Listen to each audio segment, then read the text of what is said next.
This month's podcasts are sponsored by Aubergine Legal. Do you sometimes worry that your business isn't meeting all its legal compliance requirements and wonder if you're ticking all the legal boxes? Are you losing sleep worrying about a piece of legislation that you may or may not be complying with? Perhaps you need some help with your client contracts or your data protection compliance. Or maybe you're worried that your website doesn't have the right documents or legal notices in the right place. Perhaps you have a brand that you want to protect with a trademark. How about if you could outsource it all and eliminate all of your worries? If so, then get in touch with Aubergine Legal, a friendly commercial legal consultancy offering practical and clear commercial legal advice without the overwhelming legal jargon, taking the worry away and helping you to protect your business and minimise your risks. Aubergine offers a free 30-minute consultation if you have any questions or want to find out if they can help, and you can access this link and book your free 30-minute call via the link in the show notes.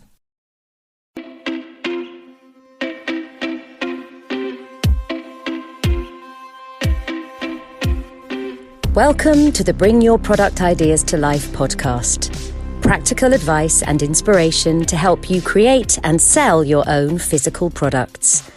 Here's your host, Vicky Weinberg.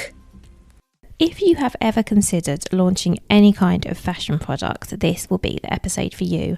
And even if you haven't, I think you're going to find it really, really fascinating. So today we're speaking to Michelle Ramsay. Michelle helps people that are new to the fashion industry launch and grow successful fashion brands, and she does this through professional design and expert mentoring. So as you'll hear, Michelle has lots of experience in the fashion industry.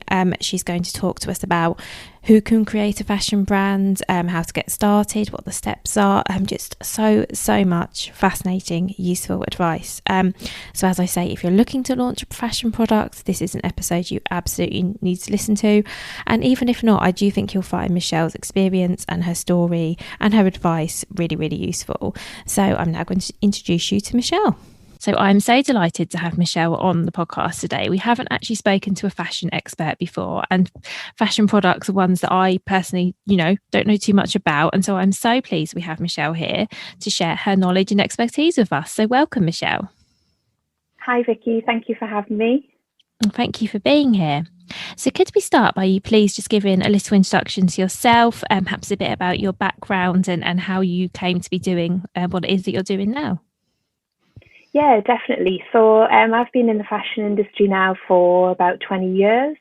And the last 7, I've been working for myself and specialising in working with people that are not from the fashion industry, helping them launch their fashion brands. So previous to this, I kind of always worked in design. I was a multi-product designer, so I was very fortunate to be able to work with lots and lots of different products across menswear, womenswear, children's wear, etc.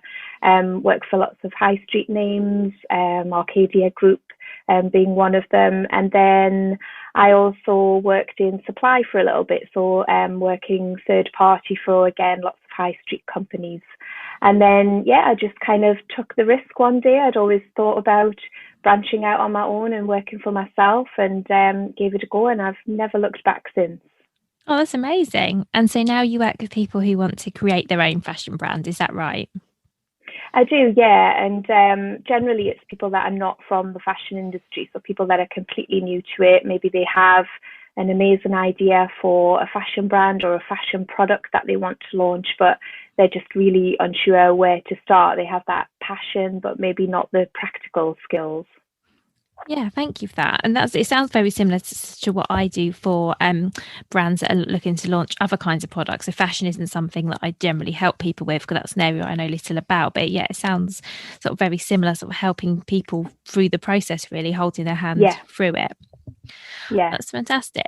So I think a good place to start, because I'm sure this is a question on people's minds, is do you need to know about fashion to launch a fashion brand? Do you have to have worked in fashion or retail, or do you need design skills, or do you not need any of those backgrounds? Yeah, I mean, obviously, if you do have some experience, then it's beneficial, but it's definitely not necessary. And like I say, most of the people that I work with, I would say probably 95% of clients that I work with don't have any previous experience. And also they're not often from, creative backgrounds. So they are often a little bit worried that they can't draw, or, they're not from that sort of general traditional creative background, etc. But no, I think as long as you've got that passion and that willingness to learn, and you've also got that sort of entrepreneurial side to you, I think that's much more important than your previous experience, for sure. Okay, thank you. So do you help people with the business side as well as the actual sort of design and production side? Yeah, I do to a certain extent. So I'm not a business, pro in that sense. But yeah, I kind of take people through things like, how to price your products correctly. So you're actually creating a product that sells, but you're going to make some profit on that. So we'll also look at things like funding and, business plans, and also how to market your product once you've got that product in-house, so to speak. What are you going to do next? How are you going to sell that product and make it into a profitable business? Oh, thank you. That's amazing. So it sounds like, yeah, you really do the whole end to end. And it's so interesting to hear that you don't actually need any experience to do this as well. Because I'm sure that for lots of people, that's a barrier, that they feel like, I don't have the experience, therefore, who am I to do this? So it's really reassuring to hear you say that. Yeah, and I think sometimes that is a barrier that does stop people, because one of the things that I hear a lot is when people do eventually sort of take that leap of faith, as it were, people say, I wish I'd done this years ago. But I think that sort of idea of you must have relevant experience can often be a barrier that people put in their own way. But yeah, I mean, there's lots of people out there, people like myself and you, Vicky, that can sort of step in and help bridge that gap where people have a lack of knowledge. Yeah, absolutely. I think that's the key thing, is just having someone to help you through it. I believe the same as you, that we're all capable of it, whatever your background. It's just sometimes knowing where to start and what to do in what order. Definitely. So, I mean, with that in mind, would you mind actually taking us through an overview of what the steps are if you're creating a fashion brand? So we don't need to go into we can go into as much detail as you'd like, but it would just be really interesting to know what the stages are, because I'll be honest, I don't have a clue, and I think that'd be really interesting to start there, if that's okay. Yeah, definitely.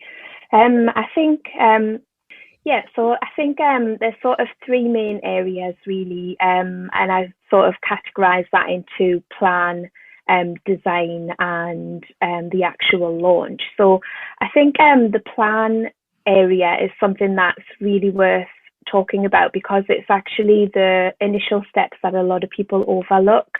So things like doing, lots of research on your ideal customer, who you're going to sell to, and doing some research on your competitors, and also thinking about how you're going to place yourself within the marketplace, how you're going to price your products, etc. So the prepare stage is really, really important. And people always have this sort of want to kind of rush straight ahead to that design stage, so taking some time to take a step back and think about these preparation stages is really key. Also, thinking about things like, registering your brand name, thinking about your logos, thinking about your brand values. All of these things are going to be points that you're going to really build upon in the sort of next stages. So thinking about this is really, really key. And then also having to think about things like which season you're going to want to launch in. Is there any kind of research that you need to do about that? Thinking about trends, and also having a good think about, writing a design brief if you're going to use a designer. So that's another thing. Again, not just sort of jumping straight ahead into the design stage. So the sort of realization stage of, okay, you've got all of your ideas, you've done your research, how are you going to start getting this out there? So that's the point that really you need to start thinking about getting your designs done, but getting them done in a format that a factory can understand. So if you're wanting to launch a fashion brand, it's really, really important that your products are put into what are known as factory packs, sometimes called tech packs. And that really consists of cards, which are professional fashion drawings of your garments, all of the technical info. So how is the factory going to put this product together for you? What kind of seams might it have? What kind of fabrics are you going to be using? If there's logos or anything like that, what are they? Are they embroidered? Are they prints? And then also thinking about things like your sizing specifications. So, how big is everything going to be? So everything is sort of drilled down into lots and lots of detail, and that's what your factory or your manufacturer is going to want to see from you. So that's a real key stage in this sort of implementation.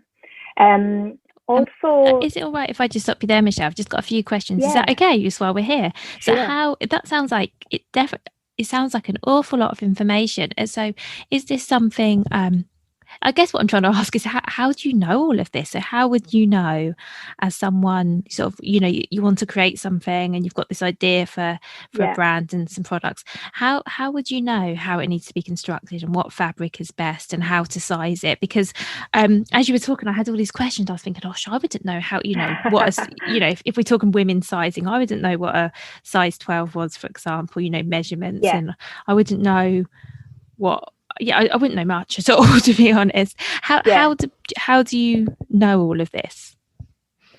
So I think the factory pack stage, I would definitely recommend that that's something that you should try and at least work with or alongside a professional, because it's not just about things like how the drawing looks, it's all of the things that you've just touched upon. So all of that technical information about fabrics, and it does take, a long time to learn all of this information. So some people do try and go about it themselves, often unsuccessfully. So a lot of it is about doing research, again, looking at sort of competitive products that are out there, what are other people doing in terms of fabrications, etc. But knowing what to ask for is key, and unfortunately that is one of the things that sort of comes through experience. So if you're thinking about where to spend your budget, it's definitely worthwhile working with a designer that can guide you through some of that and answer those questions for you. So when I work with my clients, what we tend to do is look at maybe samples of something else that's similar out there on the market, and then I can help advise them, what kind of fabrics they might want to look into using, or, things like if it's something specific that they're having designed, how is that going to work in production? And then being able to sort of speak that language as well, so the manufacturer can understand exactly what you're looking for and understand that and translate that into a sample. So it's quite a skilled area, and often one which I think most people would probably need a helping hand with. That makes sense, and thank you so much for answering that. And I'm assuming so a designer can actually help you put the tech pack together, can they? Is that something that they would do on your behalf with your input? Definitely. So you would give them your raw ideas and you would speak to them, and then they would essentially translate all of that into everything that the factory needs, and they would fill in those blanks in terms of the technical side of things.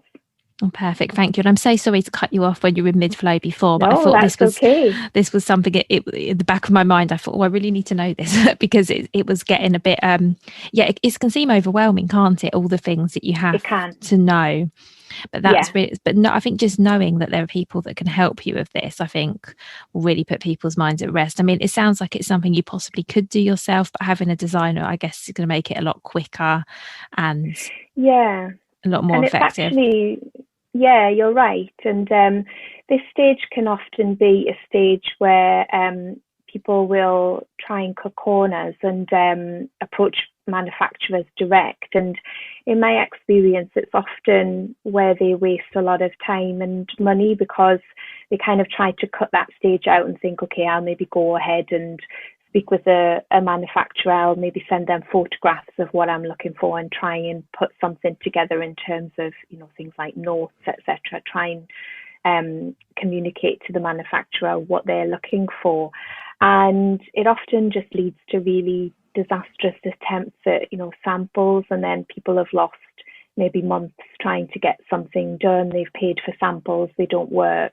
and then they have to go back to the very beginning again. So it can be a difficult thing to try and navigate yourself.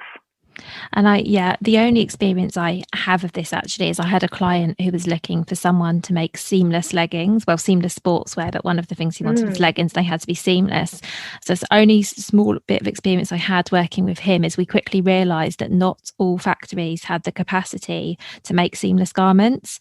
And he had tech packs. So I know what a tech pack is and looks like actually, because he did have them, which was really useful.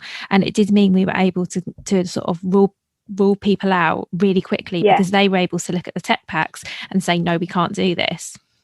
And that's a brilliant example that you've touched upon, because certain factories will have certain machinery and technology that's able to do certain types of garments, etc. So, and what sometimes you might end up finding is not one factory can make your whole collection for you. You might have to split that across a couple of different factories depending on their specialism and what type of product you're using. But your tech packs are great to be able to identify that in a couple of emails speaking to someone. They'll let you know if they can or can't do something. So it's a good way of being able to test the water with potential suppliers.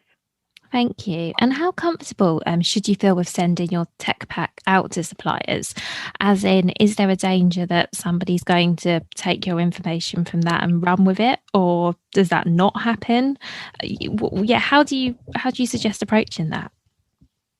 Yeah, it's a question I get asked a lot because I think people are worried about their IP and copyright issues, etc.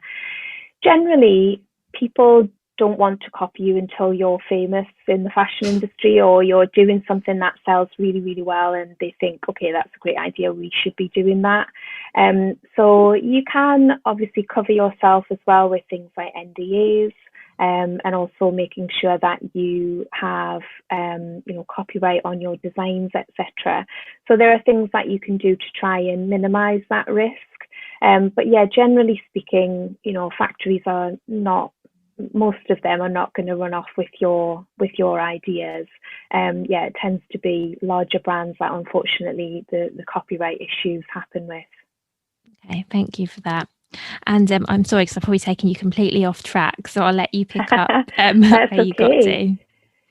So yeah, we were just talking about this sort of implementation stage and things that you might have to consider at this. So we have actually touched upon some of that. So at this stage, you'll want to start doing things like researching fabrics and trims. If there's something very specific that you want to use in your collection, so that might be relating back to some of those brand values. So let's say you're creating a sustainable brand, or you have something that you want to make your garments out of that's very specific, then you might want to do some further research into sourcing those fabrics and trims yourself. Some factories will do that for you. So it just depends what kind of factory you're looking to use and what kind of business model you're looking at in terms of getting things manufactured. Also thinking about doing lots of research around your manufacturers. You touched upon the seamless leggings example. So yeah, it's really not a one size fits all, and unfortunately there's lots of legwork to be done in this, and it's not really there's not a quick solution to that. There's lots of research involved and lots of conversations and making sure that you get a really great fit with your chosen supplier. And so at that stage, that's when you would be looking to obtain things like quotations, so prices for both sampling and production before you then start to go ahead. And then at that stage, I guess, is where you would start to really work with factories. So first of all, you'd want to place some sample orders. You'd want to get some prototypes made and see how they work. It's a good idea at this stage to think about sampling at a couple of different factories, so having a look at, what was the overall process like of working with them, what is their quality like, and also how does that reflect in terms of the prices. And also you might want to think about potentially looking at a couple of different manufacturers in different parts of the world as well, seeing how that reflects on price as well. So yeah, once you've got your samples back, then that's up to you to kind of do things like approvals and fit sessions and go over all of the QC side of things and just make sure that your samples are working well. And you'll have an opportunity to amend this, and the sampling process is really there to kind of pick up on things that aren't quite right. It gives you an opportunity to perfect your garments, etc.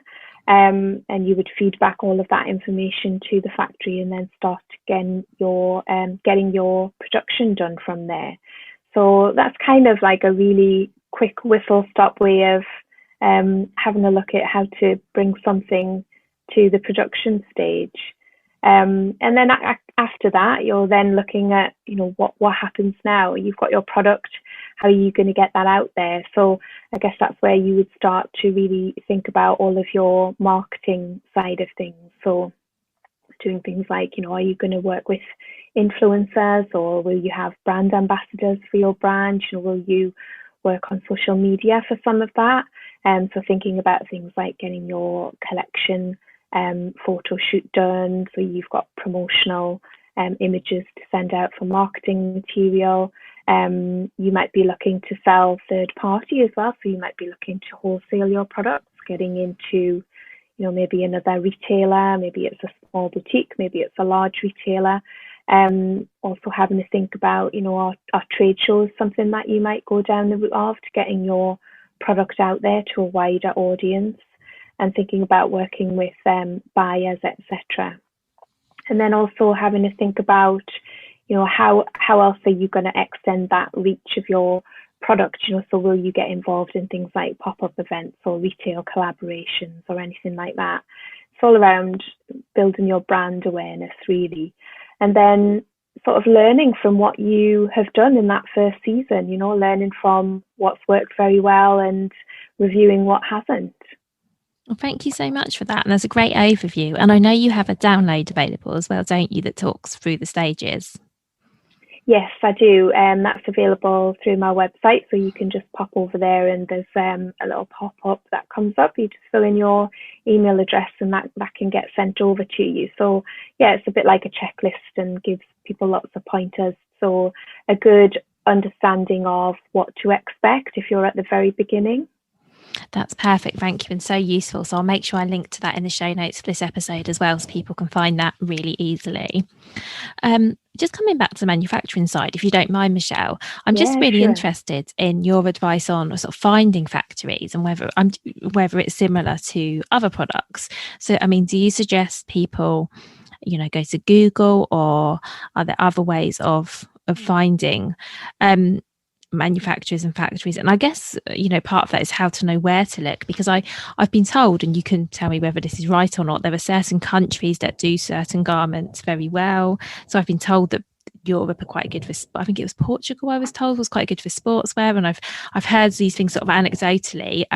No idea if they're true or not, so I'd love your take on that, please. Yeah, definitely. Well, you're spot on with what you're saying, Vicky, about different countries being good at sort of different types of garment product areas, but also depending also on what your raw materials are as well. So let's say, for example, if you're going to be doing something that's a cotton based range, then India is a great place for that type of product as well. So it's all about doing your research and working out where is going to be the best fit for your product. So there's lots of different things that come into that. So obviously price is one thing. So, have a lot of clients that want to maybe work with a factory closer to home to begin with. But sometimes, like here in the UK, manufacturing is more expensive than if you're doing offshore production, etc. So it's all about weighing up what you're looking to achieve essentially, and then working your way back from that. So going back to what you were asking about, where to find factories. So yeah, Google is a great one. What I would suggest is that you get very specific if you're Googling. So, don't just put in, fashion factory, Portugal, categorize that into what kind of product you're manufacturing. Sometimes as well, factories will even specialize in genders as well. So some factories will only manufacture women's wear or men's wear. Also, a great one, which is obviously a little bit difficult at the minute during the pandemic, but going to supplier trade shows. And I actually prefer this and always recommend this to clients, because it's you get so much more done in one day than you ever will trying to Google lots and lots of different factories. So you can attend trade shows where lots of factories and suppliers will come, and they will show different products that they already manufacture for other clients, etc. And you can have one-to-one time with them. You can talk about things like minimum order quantities, pricing, will they work with startup brands, etc., because that's sometimes a little bit of a sticking point. So a trade show is a brilliant place to pick up suppliers, and you can get round and speak to lots of different people in a very short amount of time and have answers, whereas sometimes when you're just firing off emails all of the time, it takes a long time for people to get back to you, etc. So I would definitely recommend that as your first port of call for trying to find suppliers. Obviously when we can do that again in person. But yeah, I would say being specific is the key to sort of trying to do it on Google. There are also lots of different websites that have suppliers in their database. So there's a great website called Make It British that showcases lots of UK suppliers, etc. So yeah, there's lots of different ways that you can find factories, but I think the key to it is being very specific and working out what it is that you actually need in the first place, and then it just sort of saves on time. You're not wasting lots of time speaking to people that are not going to be relevant to your brand. Thank you so much. That's really helpful. And I really like the idea of the trade shows, because I think also it kind of gives you an opportunity to meet the people and decide if they're people you want to work with, because I think the relationship is so important, especially if you're looking for it to be a long-term thing. So that's really nice too, to actually sort of meet somebody and have a face and just see whether you get on and you understand each other and that kind of thing. Definitely, because I think the relationship is really key, and I always say to clients, it's definitely a two-way thing. You've got to want to work with the factory and vice versa. And having those conversations and actually meeting people and seeing what they've produced for other companies, etc. It's really, really useful. And also it's great, afterwards, if you're following this up, just to have that connection already, to say, we saw each other at whichever trade show, do you remember? And it sort of strikes that relationship, starts that relationship going. So yeah, I totally agree. Thank you. So I have one more question just about the process side of things, if that's okay, which is, are there any regulatory things you need to be aware of if you're looking to work in fashion? Any regulations or things that that it's just worth somebody knowing? Yeah, there are. It's a little bit of a minefield, that one, because it depends on, number one, where you're retailing your products, and number two, what kind of products you're actually selling. So a great example is there are lots and lots of rules and regulations around children's wear and baby wear. So there are things that you definitely have to adhere to in terms of safety, so things like how long you make draw cords and what kind of attachment things like buttons and trims have, so just making sure that all of your products are safe, so something's not going to be a choking hazard or anything like that. So children's wear is probably, I would say, the biggest area that there are lots of specific standards that products have to meet. If you're looking for anything to do with that type of thing, then the trading standards in the UK is a brilliant place to start, and they're really, really helpful. And I think pretty much every county in the UK has their own sort of department, and yeah, they're really, really helpful in sort of giving you guidance and putting you in touch with people that you need to speak to. So that's a really great resource if people are trying to sort of navigate their way through that. Also, there's probably an element of when you're working with a designer, they'll be able to give you some guidance and advice on general things, but then it would be up to you as a brand to do any specific testing and things like that. Yeah. There are also regulations around things like what kind of chemicals are in different items in a garment. So that might be in the components like zips or buttons, trims, that type of thing, kinds of dyes that are used, etc. And there are lots of different regulations which are specifically associated with selling in certain types of retailers. So say, for example, if you're looking to potentially get some of your products into a supermarket, then there are lots of hoops that you need to jump through. But the retailer would be able to sort of specify which standards your products have to come up to. So it's quite a complex area, but yeah, it really depends on what kind of product you're producing and where you're selling it. Well, thank you for that. And yeah, I had a feeling it might be quite a big question, but thank you. That's a great answer. And it just sounds like a lot of research is needed. And also the more we speak, the more I think having a designer to work with sounds invaluable, because obviously they're going to have so much knowledge and so much experience that they can at least point you in the right direction, even if they don't necessarily have all of the answers. Sounds like something you definitely need. So I'm trying to think where to go from here, Michelle. How about what do you think are some great reasons to create a fashion brand? So who do you think can do it, and why might somebody want to? Yeah, I probably see the sort of similar patterns in clients that come to me. So one of the main reasons is people that have identified a gap in the market for something.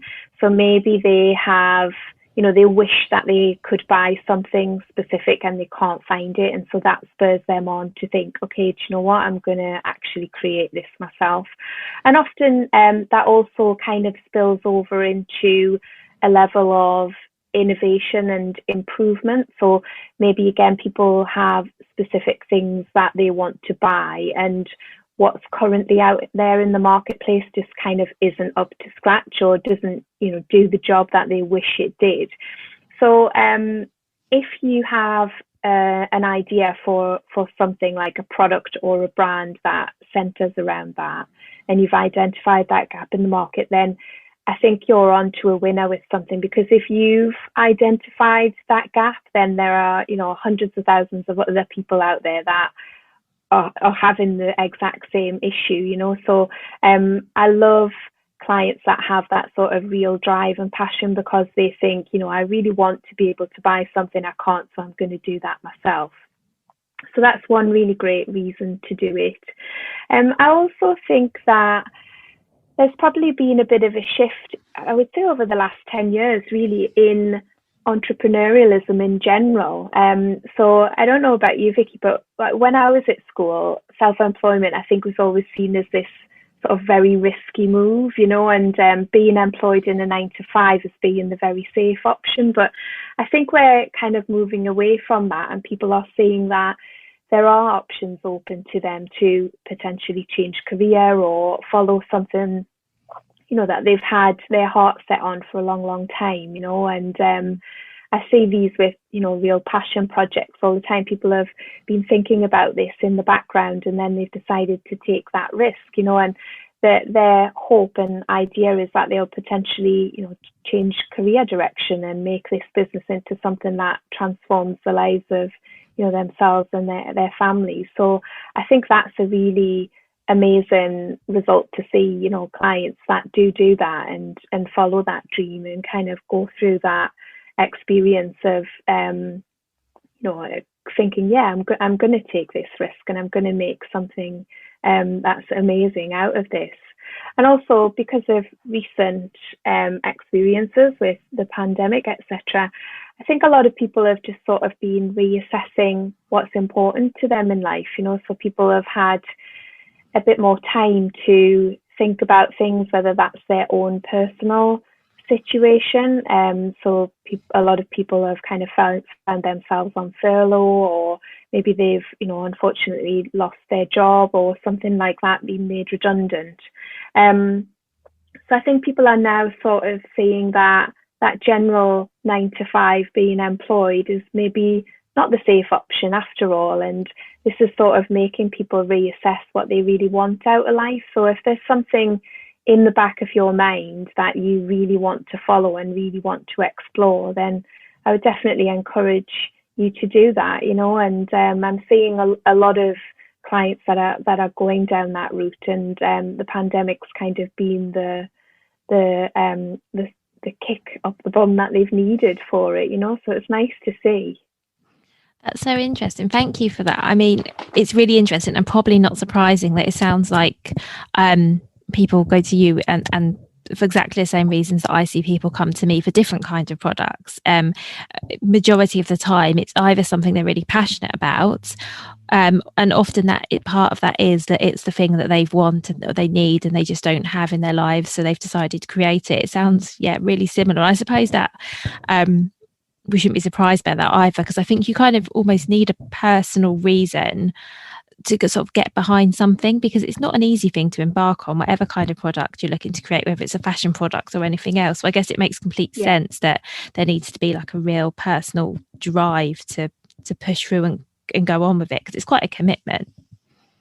It is. And that's the thing. It's, not only in the sort of time commitments, but also financial risks as well, but if you have something that you really believe in and that you're passionate about, then I think that's half of the battle with something like this.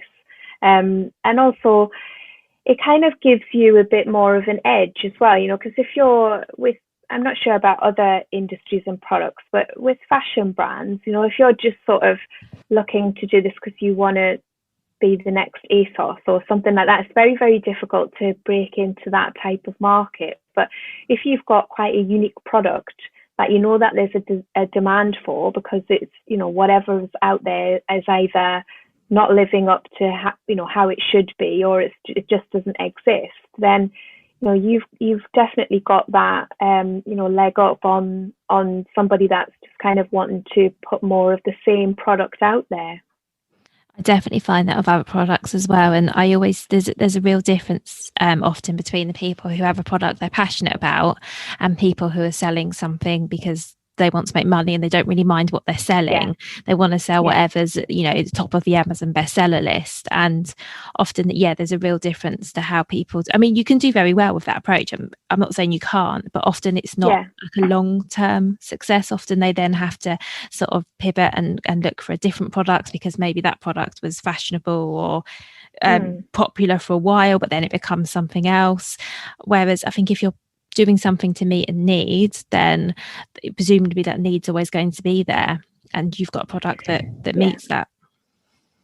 Exactly. And I also think it's the difference between creating what I want to call a real brand, as opposed to a company that's selling product. It's very, very different, and going back to what I was saying early on about this sort of idea of really researching your brand, researching your product, and researching your competitors, all of that is going to give you so much longevity. In a year's time, you're still going to be doing what you do and producing products that you're really passionate about and you want to get behind, as opposed to that sort of get rich quick scheme.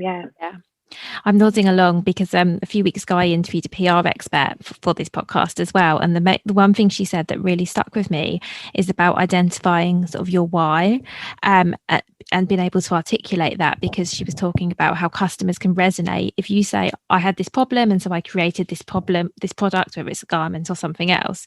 That's a story you can get behind. That's a human interest thing. The press might be interested in it. People can relate to you. Whereas if you just say, I did this because I wanted to make some money, you're unlikely to make that same connection. So yeah, I mean, I'm totally with you. I think I'm not saying not to do it to make money, because of course if that's what you want to do, that's fine, but I agree with you about longevity, definitely. And I think it's hard to build a brand around a product that you don't have any kind of connection to. Yeah, definitely. So you touched earlier about sort of the, obviously, as well as the time commitment, obviously the financial side of launching a fashion brand. And right at the very beginning, you also mentioned funding. So I just wondered, what options are there for funding when you're launching a brand? Yeah, so a couple of different routes that most people take. So number one, I guess, is the obvious one of self-funding. So, saving up the cash yourself and getting behind that. That's not always possible for people. So it tends to be the next step would be probably to think about a loan. So whether that's a bank loan or an investment loan, so getting somebody else on board, a third party, whether that's somebody that you know personally or somebody like, an investment angel, something like that, that could potentially put some capital into your business and get behind what you're trying to do. The other thing to really consider as well is crowdfunding.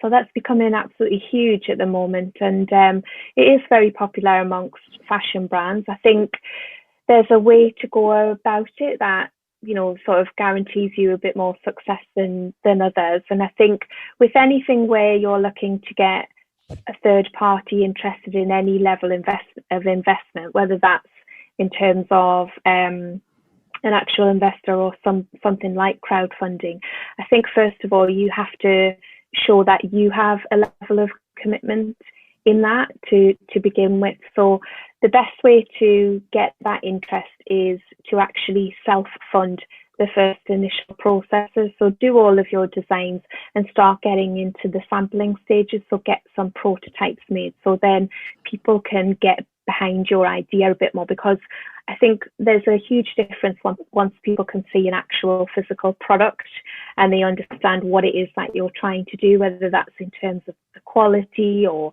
the ethics or whatever it is that's specific and different about the product that you're trying to create. And you'll have a lot more success then with something like a crowdfunding campaign, if you can show people what it is that you're looking to produce.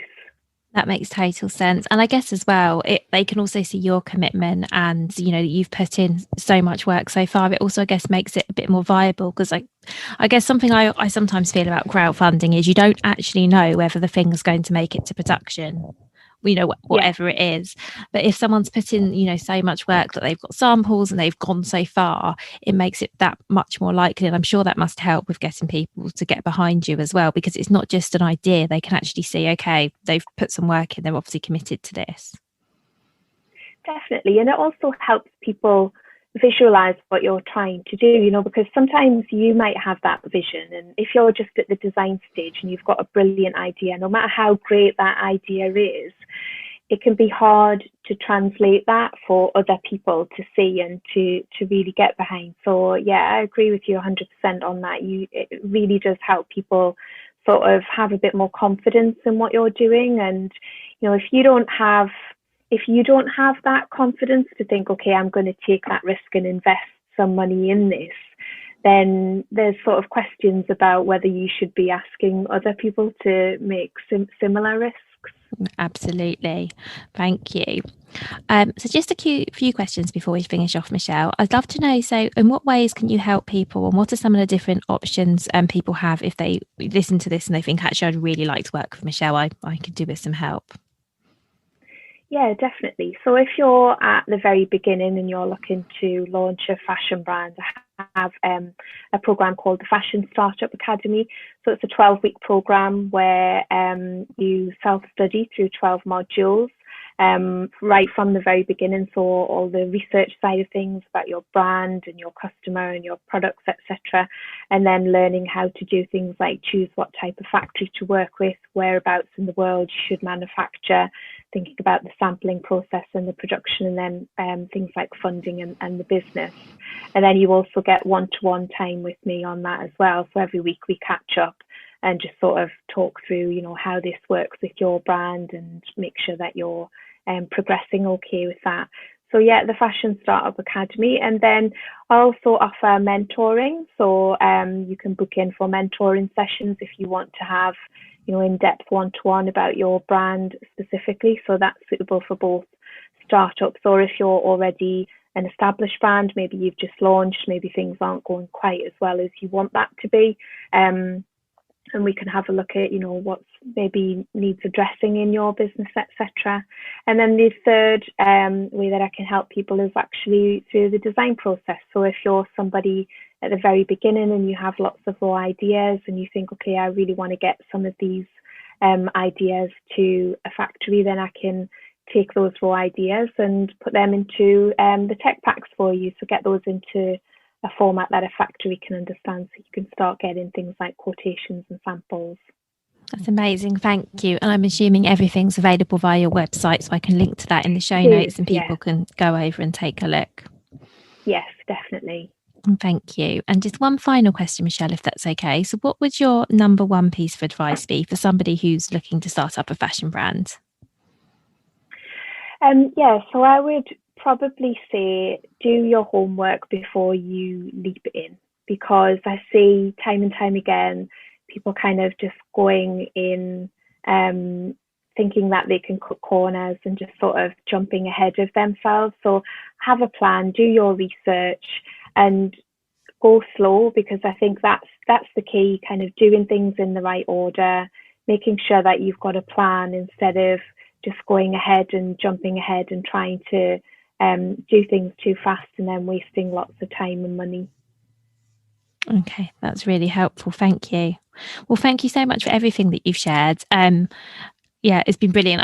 Obviously I knew there was a lot that went into it, but I think you've given us like a really good overview and made it so much more actionable, and just taken away some of the fear, I think, of how on earth you would approach this and what you need to do. So thank you so much. I'll link to your website and I'll link to your download as well, because that sounds like a great first resource for anyone wanting some help. And yeah, thank you again.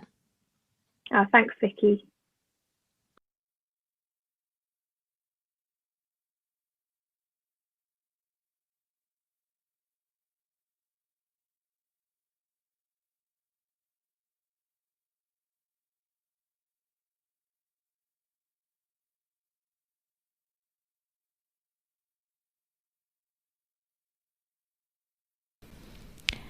So as always, thank you so much for listening right to the end of this podcast. Michelle and I both really appreciate that. If you have any feedback on the episode, any questions, you can always contact me. It's vicky@tinychipmunk.com. Please do remember to leave a review for the podcast if you have a few minutes. It literally only takes seconds to leave a star rating in whichever podcast player you're listening in. If you haven't already, also please do subscribe, and then you'll get every new episode as it's released. So thank you so much, and looking forward to sharing another amazing interview with you next week. If you've been inspired to start a podcast in 2024, I really recommend my podcast host, Captivate. Captivate were my top pick when I started podcasting 4 years ago, because of how easy it was for a complete novice like me to get started. I've stuck with them for the last 4 years because Captivate is still really simple to use. They keep adding great new features, like the ability to share ads like these, and they've just been really reliable. So when you're ready to start your own podcast, you can use the link in the show notes and get a free 7-day trial with Captivate.